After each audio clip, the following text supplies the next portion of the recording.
warahmatullahi wabarakatuh. Selamat bertemu kembali dengan saya, Siti Malihatun Badriah.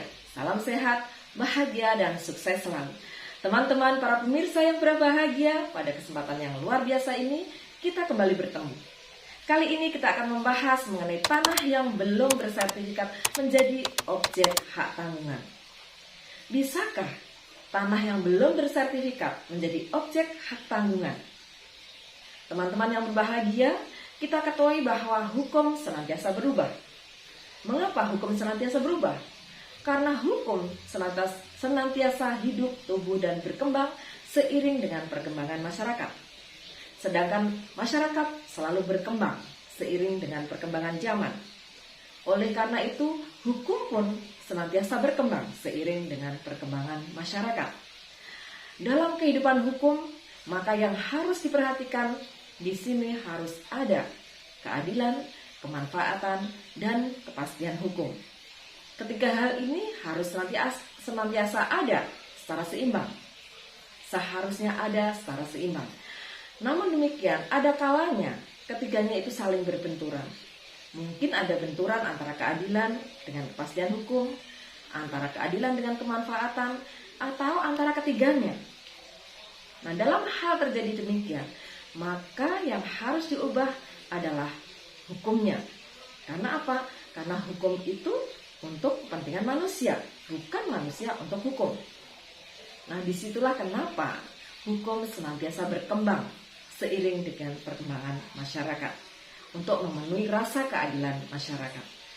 Nah, di dalam hukum jaminan ini juga berkembang dengan pesat. Hak tanggungan banyak digunakan dalam kehidupan masyarakat. Sebelum adanya Undang-Undang Nomor 4 Tahun 1996, tanah bila menjadi objek jaminan untuk tanah adat menggunakan lembaga kredit verba, sedangkan untuk tanah barat menggunakan lembaga hipotek. Kemudian sejak tahun 1996 maka terjadi unifikasi hukum, sehingga tanah bisa apabila menjadi objek jaminan maka menggunakan lembaga hak tanggungan. Nah, sekarang ada beberapa pertanyaan. Banyak orang menanyakan, benarkah tanah yang belum bersertifikat bisa menjadi objek hak tanggungan? Kita lihat dalam pasal 10 ayat 3 Undang-Undang Hak Tanggungan. Di situ dikatakan bahwa apabila tanah belum bersertifikat digunakan objek hak tanggungan atau menjadi objek hak tanggungan, maka pada waktu pembuatan akta pemberian hak tanggungan di PPAT, maka sekaligus harus dilakukan pendaftaran hak atas tanah. Ini menunjukkan bahwa tanah yang belum bersertifikat bisa menjadi objek hak tanggungan. Karena kita ketahui bahwa banyak sekali tanah yang masih belum bersertifikat. Terlebih di desa-desa, masih banyak tanah hak milik belum bersertifikat, belum ada sertifikat hak atas tanah. Oleh karena itu, Undang-Undang Hak Tanggungan di dalam pasal 10 memungkinkan tanah yang belum bersertifikat itu menjadi objek hak tanggungan. Namun demikian, pada saat pembuatan akta pemberian hak tanggungan harus sekaligus dilakukan juga pendaftaran hak atas tanah. Maksudnya apa? Supaya pada saat pendaftaran hak tanggungan nantinya sudah ada sertifikat hak atas tanah. Karena untuk membuktikan bahwa pemberi hak tanggungan adalah benar orang yang berwenang terhadap objek hak tanggungan tersebut. Nah, bukti adanya kewenangan seseorang untuk melakukan perbuatan hukum terhadap tanah, ini adalah sertifikat hak atas tanah. Sehingga pada saat pendaftaran hak tanggungan, seharusnya sudah ada sertifikat hak atas tanah. Oleh karena itu, pada waktu pembuatan akta pemberian hak tanggungan untuk tanah yang belum bersertifikat harus dilakukan juga pendaftaran hak atas tanah. Sehingga pada saat pendaftaran hak tanggungan diharapkan sudah ada sertifikat hak atas tanah. Nah, apa maksudnya? Boleh digunakan tanah yang belum bersertifikat tersebut untuk menjadi objek hak tanggungan.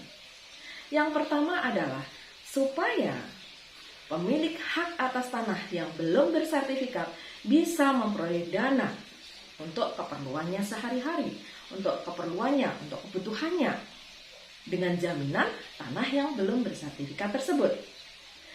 Kemudian yang kedua, untuk mendorong pensertifikatan hak atas tanah. Karena apa dikatakan untuk mendorong pensertifikatan hak atas tanah? Karena ketika tanah belum bersertifikat menjadi objek hak tanggungan, maka pada waktu pembuatan akta pemberian hak tanggungan harus sekaligus dilakukan pendaftaran hak atas tanah. Nah, inilah saya katakan bahwa untuk mendorong pensertifikatan hak atas tanah.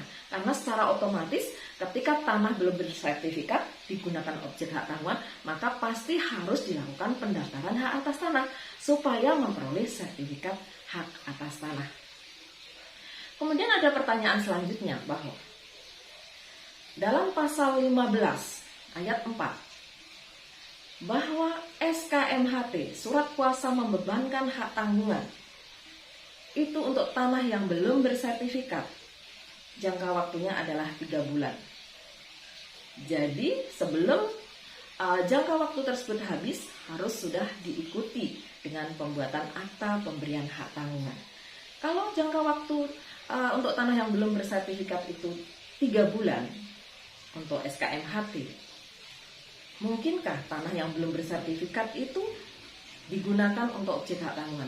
Nah, itu justru memperkuat bahwa dengan kalimat tersebut bahwa tanah yang belum bersertifikat itu bisa menjadi objek hak tanggungan.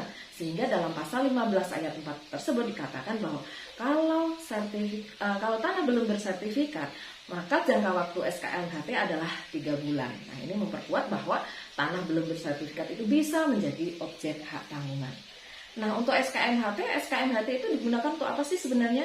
SKMHT itu digunakan apabila dalam pemberian hak tanggungan di PPAT, pemberi hak tanggungan tidak bisa hadir sendiri, sehingga di sini diperlukan SKMHT. Namun tidak selalu bahwa harus dengan SKMHT, karena sebenarnya kalau bisa hadir sendiri maka tidak perlu ada SKMHT tersebut. Nah, SKMHT atau surat kuasa membebankan hak tanggungan itu dibuat hanya apabila pemberi hak tanggungan tidak bisa hadir sendiri dalam pembuatan akta pemberian hak tanggungan.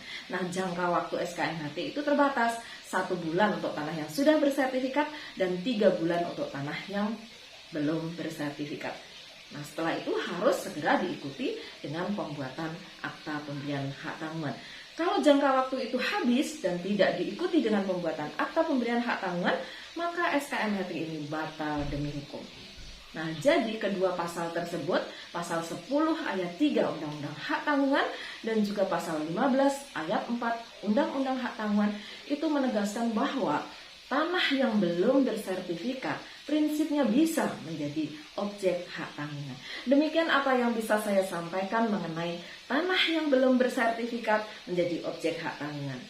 Terima kasih atas perhatian teman-teman semuanya, para pemirsa semuanya, dan mohon maaf apabila ada kekurangan. Sampai bertemu kembali pada kesempatan mendatang. Wassalamualaikum warahmatullahi wabarakatuh.